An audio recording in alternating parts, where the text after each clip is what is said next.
आइए स्टार्ट करते हैं आज का वीडियो। आज की वीडियो में BA third year semester 6 paper आपका कोड ये दिया हुआ है फर्स्ट का वीडियो। आज के वीडियो लेक्चर में हम देखेंगे पेपर फर्स्ट है हमारा बीए थर्ड ईयर सेमेस्टर 6 में सब्जेक्ट इंग्लिश लिटरेचर रहेगा। पेपर आपका फर्स्ट है Indian and new literature in English. ठीक है, तो फर्स्ट यूनिट मैं कंप्लीट करके अपलोड कर चुका हूँ।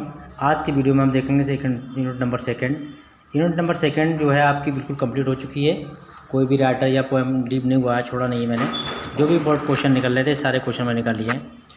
और यदि आप लोग भी कंप्लीट जो हमारा यूनिट सेकंड का पूरा PDF चाहते हैं तो उसके लिए आपको जाना होगा प्ले स्टोर पर। प्ले स्टोर से हमारा एप्लीकेशन डाउनलोड कीजिए हेमंत सिंह लेक्चर्स, उस पर आपके लिए इसकी PDF फुल अवेलेबल हो जाएगी। तो इसमें जो हमें कभी देखने हैं पोएट की बात करनी है, ताजुद का मैं कर चुका हूँ, नजीम म्यूजिकल बचे हुए हैं एंड जयंत पात्रा। तो इन दो लोगों के क्वेश्चंस की हम आज चर्चा करेंगे इसी वीडियो में, जो कि हम कंप्लीट कर चुके हैं। तो यह चीज़ें आपको मैं प्रोवाइड कर चुका हूँ ऑलरेडी। तो ये यूनिट सेकंड जो है वो कम्प्लीटली पूरी हो चुकी है। इसके बाद में यूनिट थर्ड में बात करेंगे। थर्ड यूनिट हमारा जो पॉलिटिकल ड्रामा है, तो ड्रामा की बात करेंगे, उसे देखेंगे। और इसमें जो हमारा राइटर हैं तो ये हम आपको पढ़ा चुके हैं, नजीम दारूवाला एंड काकी एंड ताजुद के बारे में हम पढ़ चुके हैं। तो अब हम स्टार्ट करेंगे। इसमें जो थर्ड राइटर हैं नजीम म्यूजिकल, इनकी पोएम है ये पोएम ऑफ डेडिकेशन। ठीक है, ये पोइट हैं आपके Nissim Ezekiel, born 1924 and died 2004। ये पोएम ऑफ डेडिकेशन इनका ये पोएम है, तो इसके बारे में चर्चा करेंगे। तो आइए फटाफट करते हैं शुरू। क्वेश्चन आपके लिए पहला क्वेश्चन आपका है, what was the Nissim Ezekiel's birth place. जो नजीम म्यूजिकल थे उनका बर्थ प्लेस क्या है? तो सीधा से मैं आपको आंसर बताता चलूँगा। यहाँ आपका ऑप्शन सी राइट जाएगा, मुंबई। इनका जन्म हुआ था इन 1924 में। ठीक है, आगे बढ़ते हैं। क्वेश्चन हमारा नेक्स्ट है, क्योंकि ऑलरेडी क्वेश्चन अपलोड कर चुका हूँ इसलिए क्वेश्चन सीरीज आपकी 30 से स्टार्ट हो रही है। What was the Nissim Ezekiel's primary profession. इन नजीम म्यूजिकल का प्राइमरी प्रोफेशन क्या था, तो वो आपको यहाँ पर बताना है। तो यहाँ पर दिया हुआ पोएट दिया हुआ है, एथलीट दिया हुआ है, आर्टिस्ट दिया हुआ है एंड पॉलिटिशियन। तो ये पोएट थे। ठीक है, सी ऑप्शन राइट जाएगा। अगला क्वेश्चन आपका है, नजीम म्यूजिकल को फाउंडेड विच लिटरेरी जर्नल इन 1947। 1947 में नजीम म्यूजिकल ने कौन सा जर्नल जो लिटरेरी थी वो साहित्य का काम किया था? तो यहाँ पर आपका दिया हुआ इंडियन लिटरेचर है, पोएट्री इंडिया है, काव्य भारती है एंड क्वेश्चन। तो काव्य भारती ये आपका राइट जाएगा, ऑप्शन सी। अगला क्वेश्चन आपका 32 है, which literary award did Nissim Ezekiel receive in 1983। 1983 में नजीम म्यूजिकल के कौन सा अवार्ड दिया गया था? तो यहाँ दिए हुए अवार्ड बताए गए हैं, वो हैं Booker prize, Nobel prize in literature, Sahitya Akademi award and Pulitzer prize. तो साहित्य अकादमी प्राइज़ के लिए दिया गया था। क्वेश्चन नंबर 33 है, in which country Nissim Ezekiel spend a significant part of his life working as a broadcaster and editor. तो कहाँ इन्होंने इस तरीके से व्यतीत किया था अपना टाइम? यहाँ पर आपको 4 ऑप्शन दिए हुए हैं, यूनाइटेड किंगडम दिया, यूनाइटेड स्टेट दिया, कनाडा दिया, ऑस्ट्रेलिया दिया हुआ है। तो यूनाइटेड किंगडम यहाँ का आपका आंसर बन जाएगा। अगला क्वेश्चन आपका है 34, Nissim Ezekiel's poetry is often associated with which literary movements in India. तो किससे जुड़ा हुआ था ये इनका लिटरेरी यानी साहित्य? तो यहाँ पर क्लासिज्म दिया हुआ, प्रोटेस्टेंट दिया हुआ, रोमांटिकिज्म दिया हुआ है। तो आपका जो आंसर जाएगा राइट, मॉडर्निज्म इनकी आधुनिकता से, ये आधुनिक बात से जुड़ा हुआ था।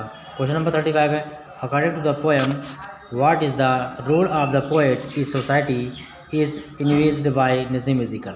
ठीक है, तो यहाँ पर आपके ऑप्शन राइट जाएंगे, सी ऑब्जर्वर एंड कम्युनिकेटर। सीधा आंसर बताऊंगा क्योंकि ये क्वेश्चन जो काफ़ी क्वेश्चन है, 60 क्वेश्चन है, इसमें 70 क्वेश्चन है आपके, तो समय काफ़ी लग जाएगा। तो सीधे आंसर की बात करेंगे। क्वेश्चन नंबर 36 है, what is the literary device prominently used in a poem of dedication to conveying the speaker commitment and to poetry. तो यहाँ पर आपका जो ऑप्शन है वो राइट जाएगा, बी मेटाफोर। ठीक है, यहाँ पर मेटाफोर यूज हुआ है। अगला क्वेश्चन आपका है, which of the following best describes of the tone A poem of dedication. तो यहाँ पर पोएम ऑफ डेडिकेशन के लिए किस वर्ड के द्वारा अच्छी तरीके से मतलब डिस्क्राइब किया गया है? तो यहाँ पर आंसर बनेगा आपका ऑप्टिमिस्टिक। ठीक है, बी ऑप्शन हट जाएगा। क्वेश्चन नंबर आपका 38 है, in the poem what does Nissim Ezekiel primarily dedicated his poem to. मतलब उन्होंने अपनी पोएम किसके लिए डेडिकेट की है? तो यहाँ पर ऑप्शन आपके 4 दिए हुए हैं, सी ऑप्शन हट जाएगा, the craft of the poetry. ठीक है, क्वेश्चन नंबर 39 है। 39 Nissim Ezekiel served as a lecture in which subject at mutual college in Mumbai. ठीक है, तो यहाँ पर कॉलेज पूछा गया है किसका लेक्चर दिया करते थे, ये इंग्लिश लेक्चर। ठीक है, यानी कि इंग्लिश लिटरेचर, सी ऑप्शन हट जाएगा।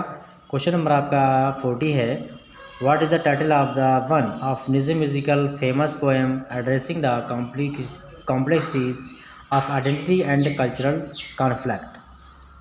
तो यहाँ पर पोएम की बात हो रही है, किस पोएम की बात होगी, कौन सी पोएम आप सिलेक्ट करेंगे आप लोग, तो पोएम आपकी है नाइट ऑफ द स्कॉर्पियन। ठीक है, नेक्स्ट क्वेश्चन आपका है 41 में पूछ रहा है, what is the title Nissim Ezekiel's first poetry collection published in 1952। यानी 1952 में जो पोएम का कलेक्शन का पब्लिश हुआ था, तो उस पब्लिकेशन का नाम क्या था कलेक्शन पोएम का, तो वो पोएम था द थर्ड। क्वेश्चन नंबर आपका 42 है। 42 में दिया ये poem of dedication by Nissim Ezekiel, what is the central theme of the poem. इसके अनुसार जो है तो पोएम की सेंट्रल थीम क्या है, तो उसको आपको बताना है। यहाँ पर आपके 4 ऑप्शन दिए हुए हैं, चारों में से ऑप्शन आपका जाएगा right, C dedication to the artistic craft. Question number 43 है, आप लोग सेकेंड सेमेस्टर में हैं या फिर आपका 6 सेमेस्टर है या आपका 4 सेमेस्टर है, तो कम्प्लीटली कोर्स अवेलेबल है हमारे एप्लीकेशन पर हेमंत सिंह लेक्चर्स। आप प्ले स्टोर से डाउनलोड कीजिएगा, फ्री स्टडी मटेरियल के साथ भी आप उसमें अध्ययन कर सकते हैं और उसे बाय कीजिए, दोस्तों में शेयर कीजिएगा। PDF कम्प्लीटली वहीं पे आपको सारी अपलोड मिल जाएंगी। नेक्स्ट क्वेश्चन आपका है, पूछ रहा है home dedicated the poem a poem of dedication. तो पोएम जो थी ये डेडिकेशन पोएम किसके लिए डेडिकेट की गई थी, समर्पित किसको थी, एलिजाबेथ। ठीक है, डी ऑप्शन हट जाएगा आपका। क्वेश्चन नंबर 44 है, how is the structure of the poem organised. जो पोएम है उसका जो स्ट्रक्चर है वो किस तरीके से ऑर्गेनाइज किया गया है या उसको क्रमबद्ध व्यवस्थित किया गया है, तो यहाँ पर दिया है ऑप्शन आपका राइट जाएगा, C 3 distinctive roles and identities. ठीक है, क्वेश्चन नंबर आपका जो है 45 है, in the poem the poet lover bird watcher and which explores and artistic expression and the personal responsibility of the conveying emotions through language। तो emotion through language के आधार पर क्या समझेंगे आप, किस तरीके से पोएम के अंदर ये सारा सब कुछ किया गया है, तो एक्सप्रेशन किया गया है द पोएट, यानी इसने पोएट के द्वारा सब कुछ किया गया है। यानी जो भी पोएम लिखता है कोई पोएट होता है तो पोएम के अंदर 2 तरीके से वर्क होता है, पहला तो पोएट के बेस पर होगा, दूसरा उसमें जो कैरेक्टर होगा उसके बेस पर होगा। नेक्स्ट क्वेश्चन 45 है, what role does the word watcher play in the context of the poem. Poem की जो समरी है, यानी कॉन्टेक्स्ट कहते हैं प्रसंग संदर्भ रेफरेंस होता है, कॉन्टेक्स्ट प्रसंग होता है, एक प्रकार समरी होती है। ठीक है, तो किसके बारे में किया गया है, तो ऑब्जर्वर एंड कंटेम्पलेटर, सी ऑप्शन हट जाएगा, बी आ जाएगा इसका राइट। और क्वेश्चन नंबर आपका है 46, how does Nissim Ezekiel was diction in the poem. तो यहाँ पर आपका जो ऑप्शन हट जाएगा वो जाएगा आपका सी, दिया हुआ है combining evocative and assemble language, D option हट जाएगा। क्वेश्चन नंबर 47 है, 47 पूछ रहा है, how many lines there are in a poem of dedication.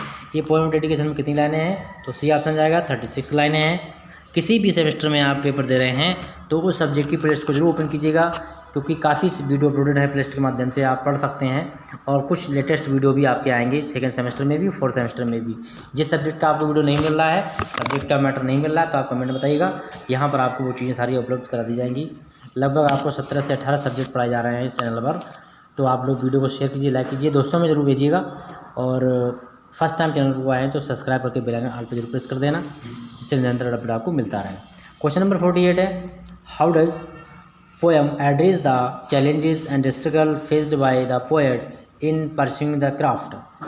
तो किस तरीके के चैलेंजेस थे जो कि राइटर ने अपने सामने फेस किए हैं, सामना किया है, तो थ्रू रियलिज्म, जो धर्मवाद होता है उसकी चुनौतियाँ सहन करना, फेस करना बहुत ही मुश्किल होता है, जो कि अमूमन लगभग सभी राइटर जो हैं, तो राइटर हों या फिर सोशल रिफॉर्मर हो, पोएट हों, इन सभी लोगों को फेस करना पड़ता है। क्वेश्चन नंबर 49 है, what emotions expressed by the by the poet towards the end of the poem a poem of dedication. Poem के अंत में किस तरीके का मतलब एक्सप्रेस रहता है, पोएट का इमोशन कैसी रहती है, भावना कैसी होती, तो कंटेंटमेंट। ठीक है। क्वेश्चन नंबर आपका है 50, which poetic form used in by Nissim Ezekiel in the poem a poem of dedication. ये पोएम ऑफ डेडिकेशन में निज़्म्यिकल ने किस तरीके की पोएट का वर्जन यूज़ किया है, तो उन्होंने वर्जन किया है फ्री वर्स। ठीक है। और व्हाट इज़ द लिटरेचर आप सर्च करते हैं तो वो भी फर्स्ट सेमेस्टर के लिए मिल जाएगा। वीडियो बहुत जल्द आपको अपलोड मिलेगा, थोड़ा सा बस धैर्य रखिए आप। फर्स्ट सेमेस्टर वाले कोर्स कंप्लीट हो चुका है, वो आप प्ले स्टोर से जा सकते हैं। अगर वहाँ से नहीं करना चाहेंगे तो आपको यूट्यूब पर भी हम प्रोवाइड करने की कोशिश करेंगे। 51 क्वेश्चन नंबर है आपका। क्वेश्चन है what is the central theme of the Nissim Ezekiel poem poet love and word watchers. ये पोइट है, ये पोएम है, इसका जो थीम है वो थीम क्या है, तो थीम दी हुई है एक्सप्लेनेशन। यहाँ पर सीधा मैं आंसर बता रहा हूँ, कुछ टाइम नहीं लग जाएगा। Reflection on human identity and rule, यानी कि मानव पर उसकी पहचान और उसके कार्यों का क्या रिफ्लेक्शन होता है, क्या उसका प्रभाव पड़ता है। तो इस प्रकार से हमने इसको कवर किया। अब बात करेंगे हम जयंत महापात्रा की। इनके भी क्वेश्चन देख लेते हैं फटाफट। 2 राइटर मैंने पिछली वीडियो में कंप्लीट कर दिए हैं, 2 राइटर आपके यहाँ पे मिल गए हैं। तो बाकी जो थर्ड यूनिट है वो भी बहुत जल्द अपलोड हो जाएगा। पेपर सेकंड भी आपका चल रहा है, फर्स्ट पेपर आपका पहले कराएंगे, उसके बाद में सेकंड पेपर चलेगा। बाकी अदर सब्जेक्ट का अगर आप किसी का वीडियो चाहते हैं जिसमें सोशियोलॉजी है और जो भी आपने लिया हो तो आप कमेंट जरूर बताइएगा। Jayanta Mahapatra was born 1928 and died 1923, यानी कि 2023 में इनकी मृत्यु हो जाती है, 1958 में इनका जन्म होता है। इनकी पोएम है हंगर, भूख के बारे में चर्चा होगी इसी वीडियो में, तो क्वेश्चन ये भी देख लेते हैं। और वीडियो आपका लंबा हो जाएगा बट कोई खास लंबा नहीं होने देंगे, हम इसको जल्दी कवर करेंगे क्योंकि इसमें भी मैं आपको आंसर ही बताऊंगा जिससे आपका समय बच जाए। तो वीडियो को आप प्लीज़, आपसे रिक्वेस्ट है अधिक से सब्सक्राइब कराइएगा क्योंकि 3 के कंप्लीट होने का मैंने लक्ष्य रखा है, 3 से 35 तक आप करा दीजिएगा, ये मेरी आपसे हम्बल रिक्वेस्ट है। और एमए के भी वीडियो बहुत जरूर होंगे, एमए वाले भी चैनल को सब्सक्राइब कीजिएगा। When by Jayanta Mahapatra was born, तो जयंत महापात्रा जो थे उनका जन्म कब हुआ था, तो यहाँ पर ऑप्शन दिया 1950 दिया हुआ है, 1964 दिया हुआ है, इन 1958, तो सी ऑप्शन हट जाएगा। ठीक है। अगला क्वेश्चन आपका है 53, in which year did Jayanta Mahapatra receive the Padmashri award.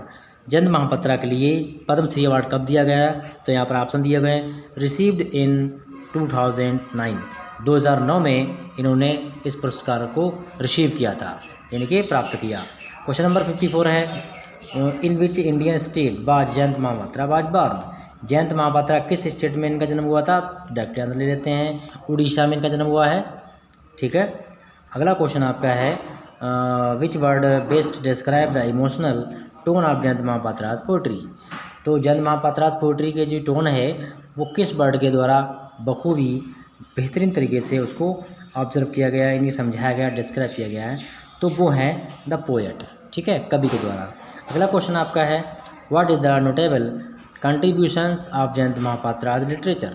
Jayanta Mahapatra जो हैं उनका लिटरेचर के क्षेत्र में क्या योगदान रहा है उसके बाद चर्चा कर लेते हैं।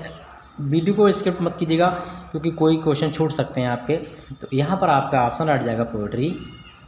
नेक्स्ट क्वेश्चन आपका 57 है। 57 में पूछ रहा है विच प्रेस्टिजियस अवार्ड, यानी कि कौन सा कीमती अवार्ड पुरस्कार did Jayanta Mahapatra received for his poetry collection relationship. इनकी पोइट्री का कलेक्शन एक रिलेशनशिप है, तो कौन सा इनके लिए अवार्ड दिया गया था, तो यहाँ पर देख लेते हैं। आप ये देखिए ऑप्शन 4 दिए गए हैं, सीधा आंसर की बात कर लेंगे तो साहित्य अकादमी अवार्ड दिया गया था इनके लिए।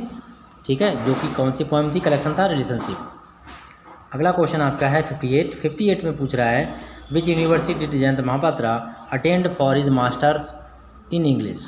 मतलब उन्होंने अपने मास्टर की डिग्री के लिए कौन सी यूनिवर्सिटी को अटेंड किया था, कहाँ इन्होंने एडमिशन लिया था। तो यहाँ पर आपकी 4 यूनिवर्सिटी हैं, दिल्ली है, उत्कल है एंड बनारस यूनिवर्सिटी है, नेहरू यूनिवर्सिटी है, तो उत्कल यूनिवर्सिटी आपका ऑप्शन हट जाएगा। अगला क्वेश्चन आपका है which year did Jayanta Mahapatra receive the Padmashri award. Padmashri award इन्होंने किस सन में प्राप्त किया था, तो 2009 में इनके लिए इन्होंने प्राप्त किया है। क्वेश्चन नंबर अगला है आपका which state of Jayanta Mahapatra poetry collection. तो पोइट्री का कलेक्शन जो था वो उसका टाइटल क्या है जिसमें इनकी पोइट्री का कलेक्शन हुआ है, तो यहाँ पर आपके जो हंगर दिया हुआ है, फादर्स हावर्स दिया हुआ है, क्लोज द स्काई दिया हुआ है, द फॉल्स स्टार्ट। तो आपका ऑप्शन आ जाएगा D, the false start. Question number 61 है। 61 में पूछ रहा है Jayanta Mahapatra's work are after rooted experience of which Indian state. तो कौन से स्टेट में इनका जो है काफ़ी चर्चा इनकी रही है, तो वो चर्चा रही है इनकी आपकी महाराष्ट्र। ठीक है। अगला क्वेश्चन आपका है 62 है। What is the predominant theme of the Jayanta Mahapatra's poetry. तो इनकी क्या कविता की जो इनका जो थीम है वो कौन सी थीम, किस प्रकार की थीम थी। सी ऑप्शन जाएगा right, human relationship and emotions, मानवीय संबंध और उनकी भावनाएं। क्वेश्चन नंबर 63 है। Jayanta Mahapatra was honoured with the Padmashri award for his contribution to the field. उनके लिए किस क्षेत्र में ये अवार्ड दिया गया था, कौन सा, पद्मश्री। तो पद्मश्री अवार्ड मिला इनके लिए है लिटरेचर एंड एजुकेशन, साहित्य और शिक्षा के विभाग में। अगला क्वेश्चन आपका है what is the central theme of the Jayanta Mahapatra's poem. Jayanta Mahapatra's की पोएम जो है उसकी मेन थीम क्या है, सॉरी सेंट्रल थीम, इनकी मेन थीम क्या है। तो वो थीम है पॉवर्टी एंड हंगर। पॉवर्टी गरीबी कहते हैं, हंगर मीन्स मतलब भूख। जो गरीब होगा तो उसे भूख की कीमत अच्छे से जानता है वो कि भूख क्या होती है और गरीबी क्या होती है। 65 पूछ रहा है which literary devices does Jayanta Mahapatra frequently use in his poetry to convey deeper meanings. तो जो डीपर मीनिंग्स यानी अच्छे शब्दों में किसके द्वारा दोहराया गया है, समझाया गया है। तो सी ऑप्शन जाएगा राइट, सिम्बोलिज्म एंड मेटाफोर। अगला क्वेश्चन आपका है 66 what cultural elements does Mahapatra's often drew inspiration from his poetry. तो इन्होंने यहाँ पर यूज़ किया है इंडियन मैथोलॉजी एंड कल्चर। ठीक है। अगला क्वेश्चन आपका है 67 hunger what does the sea symbolise towards the end of the poem. तो सबस्टेंस एंड अवोइडेंस। तो ये आपका सी ऑप्शन हट जाएगा। तो इस प्रकार से आपके क्वेश्चन हो गए पूरे। थर्ड यूनिट बहुत जल्द कंप्लीट होगा। मिलेंगे नेक्स्ट वीडियो में। Thank you. बाकी लोग जुड़े रहें।